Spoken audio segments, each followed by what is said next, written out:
latest episode of the B Movie Club. I'm your host, Kevin. This week we'll be discussing the 1986 comedy classic, Ferris Bueller's Day Off, starring Matthew Broderick, Mia Sara, Alan Ruck, Jennifer Grey, Charlie Sheen. The list goes on and on.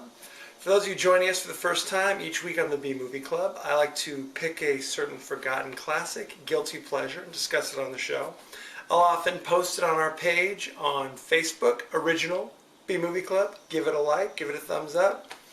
And then you can send me your favorite scenes, favorite quotes, questions, and comments, and I just may talk about it on the show.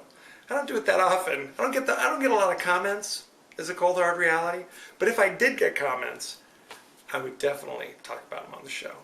So there you have it.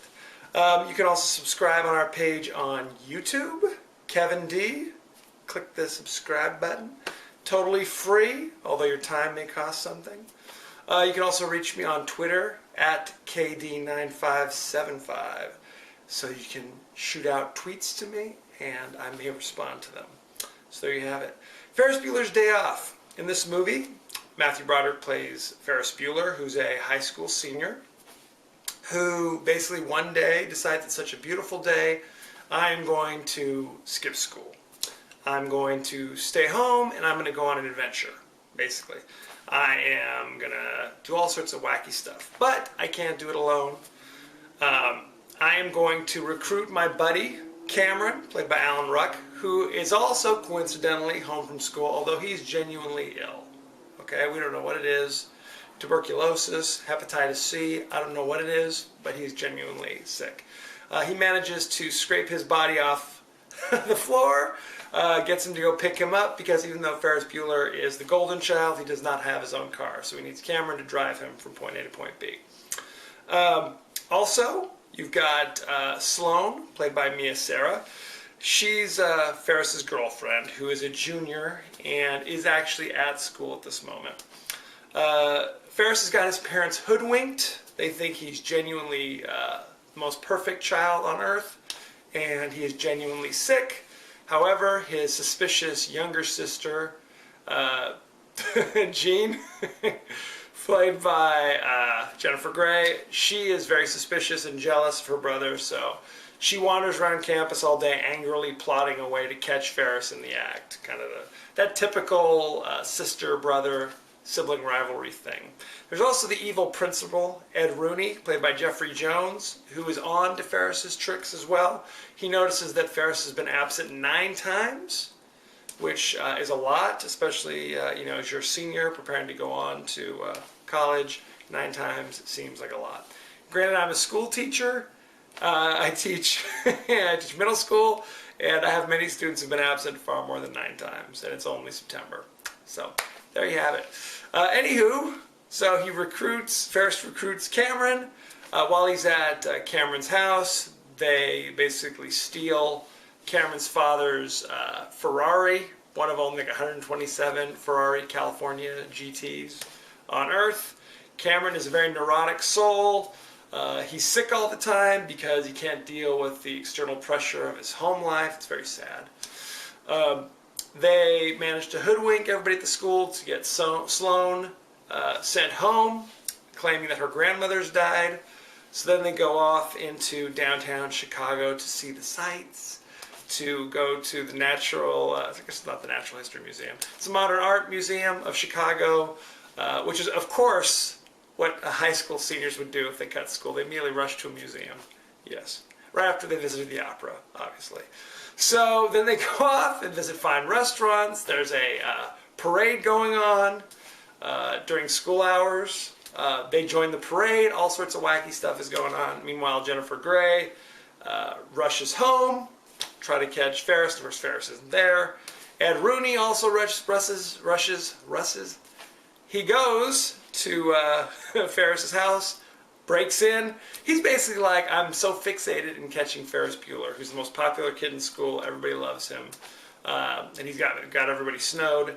I'm going to basically risk my career and my freedom by essentially breaking into the house to prove that he's not there.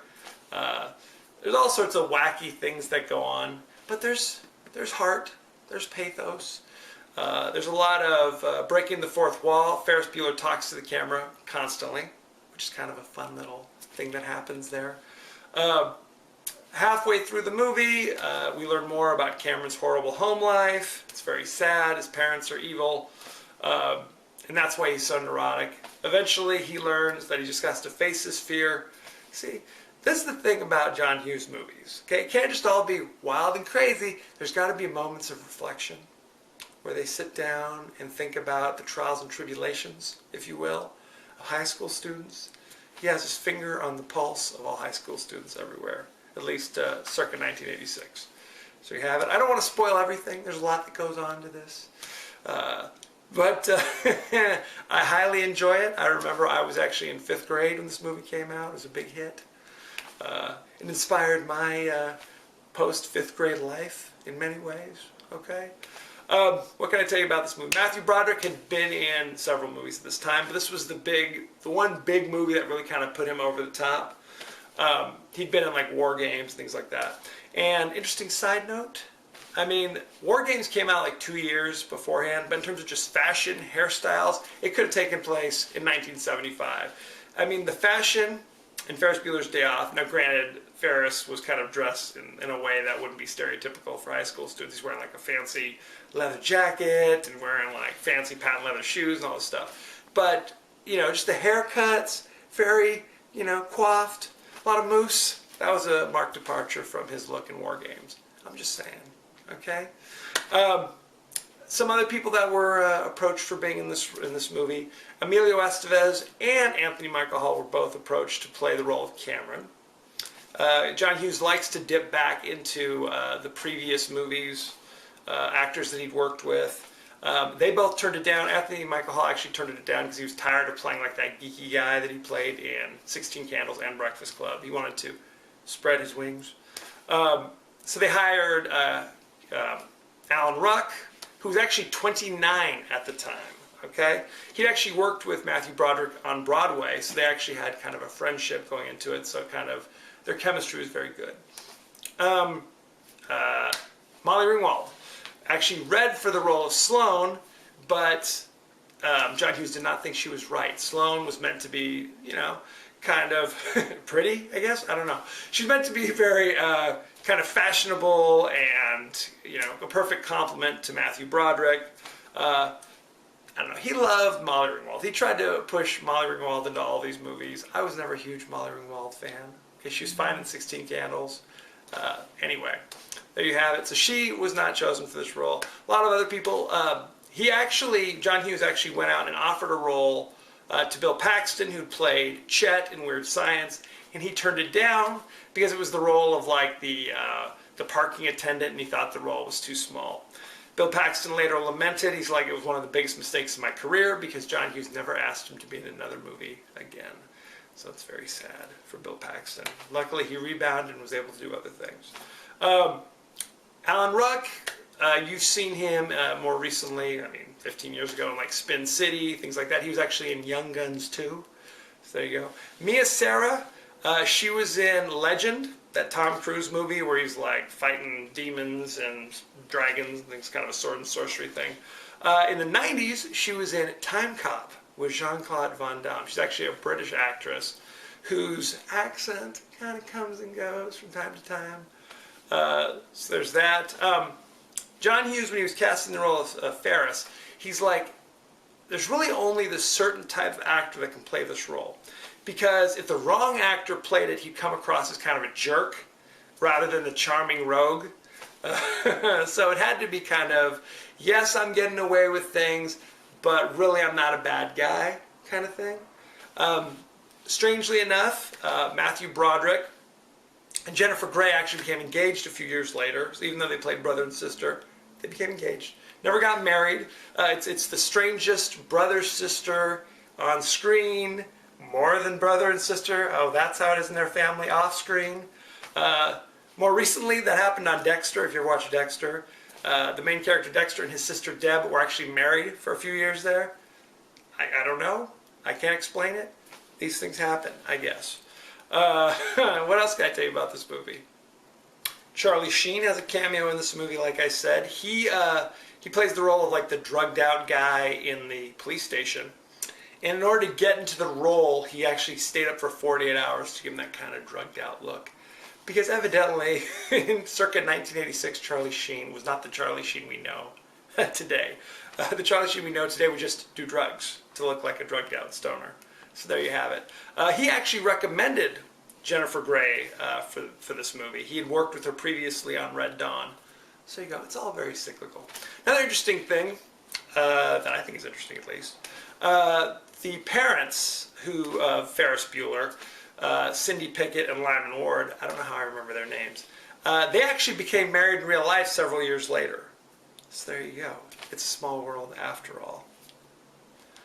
Some other actors that were considered for the role of Ferris Bueller include Rob Lowe, John Cusack, Jim Carrey, Robert Downey Jr., Michael J. Fox, Tom Cruise, Johnny Depp. The list goes on and on before they settled on Matthew Broderick. Matthew Broderick is perfect in this. He is great in this. Arguably, like I said, he'd done War Games, and he'd done a few things. He did Project X with the Chimps a few years later. This was his crowning achievement, in my humble opinion. Ben Stein, you might remember more recently, he was in like When Ben Stein's Money, for example. He was actually a speechwriter for the Nixon White House, and he was cast to play an economics teacher. He's the famous one who goes, Bueller, Bueller, Bueller, that guy. He actually improvised his entire economics lesson, where he's talking about voodoo economics and all that good stuff. Because he's a really smart guy, so he knew all these things about economics. He was able to just throw all that out there just off the cuff, and it worked. There was a lot of improvisation in this. That scene where Matthew Broderick is trying to play the clarinet, never had one lesson. That's all improvised. The scene where Ed Rooney and his secretary are talking to who they think is Sloane's father about the dead grandmother, and they're fighting, pushing the phone back and forth. That's all very improvised. That voice that Cameron uses for Mr. Peterson, well, I should say you do. That guy, that was actually the voice of the director that Matthew Broderick and Alan Ruck had on Broadway. All of his speech and mannerisms, all that good stuff. So there you have it. Good times had by all. As you may know, there was some talk of having a sequel to Ferris Bueller's Day Off, but it went right out the window, as it should. Matthew Broderick actually said, it's great. The original movie was meant to be like a snapshot of a very specific time in people's lives. And what are they going to do? Like have him in college, skipping school again? Then it's like The Hangover, where it's the same story over and over again. He visits another museum. I don't know. They tossed it. However, in the early 90s, they did come out with a Ferris Bueller TV show on Fox. And the Jennifer Grey role of Jeannie Bueller was actually played by none other than Jennifer Aniston. So there you go. Didn't last very long. Only a couple episodes, and they got rid of it. Gave it the big old boot. Ferris Bueller's Day Off currently holds an 86% fresh on Rotten Tomatoes, so you know it's good.